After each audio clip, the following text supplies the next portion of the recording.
తాజాగా మన వాళ్ళు చాలామంది ఏకాకి ఘనపారాయణ చేస్తూ ఉన్నారు. మొన్నేమో అక్కడ కాశీలో అనుకుంటాను ఒక ఆయన శుక్ల యజుర్వేది దండక్రమ పారాయణ చేసినటువంటి సందర్భం. అందరూ చాలా గొప్పగా చెబుతూ ఉన్నప్పుడు నాకు కొంతమంది కామెంట్లు చేశారు.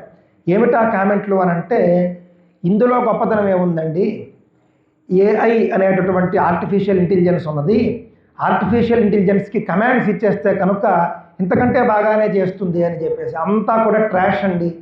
ఏఐని నేను అడిగాను, కావలిస్తే అందరూ పరీక్షించుకోవచ్చు. ఋగ్వేదంలో 10వ మండలంలో మొదటి మంత్రం ఏమిటి అంటే అబద్ధం చెబుతారు. అంటే తెలియదు, కానీ మన వాళ్ళ ఊహ మాత్రం ఏఐ అంటే మొత్తం వచ్చేసు అనేసి మన వాళ్ళు భావిస్తూ ఉంటారండి. ఒక్క మండలానికి సరి అయినటువంటి మంత్రాన్ని అందులో చూపించనే లేదు. ఒక సందర్భంలో నేనేదో చర్చ చేస్తూ ఉంటే వ్యాస మహర్షి రచించినటువంటి రామాయణం ఉంది. అప్పుడు నేను అన్నాను, రామాయణాన్ని రచించింది వ్యాసుడు కాదు వాల్మీకి అని చెబితే సరి చేసుకుంటున్నాను అని చెప్పేసి మళ్ళీ సరి చేసుకుంటాను. ఈ విధంగా ఏఐ అనేటటువంటిది ఒక మనిషి నడిపిస్తే నడుస్తుంది, లేకపోతే లేదు. మనిషి లేకపోతే ఏఐ లేదు.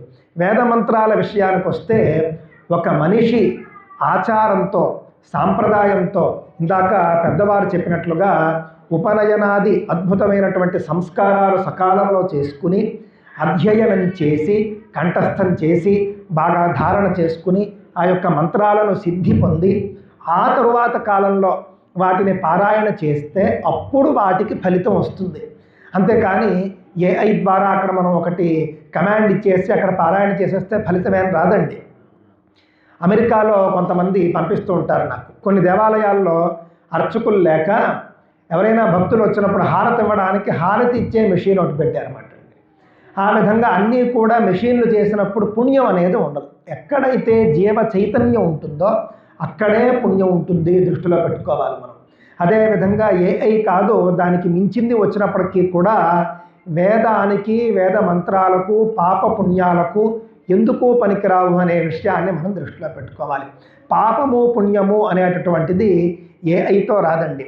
అంతెందుకండి, ఈ రోజున మీ ఇంట్లో మీరు మీ అమ్మాయికి పెళ్లి చేసుకుంటున్నారు, ఇప్పుడు మీకు 10 లక్షలు కావాలి. ఏఐని ఇమ్మంటే ఇస్తుందా? ఇవ్వదు కదా.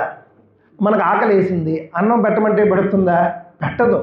అదేవిధంగా మనిషి ఏదైనా సందర్భంలో ఉపయోగించుకుంటే ఉపయోగపడుతుంది, లేకపోతే లేదు.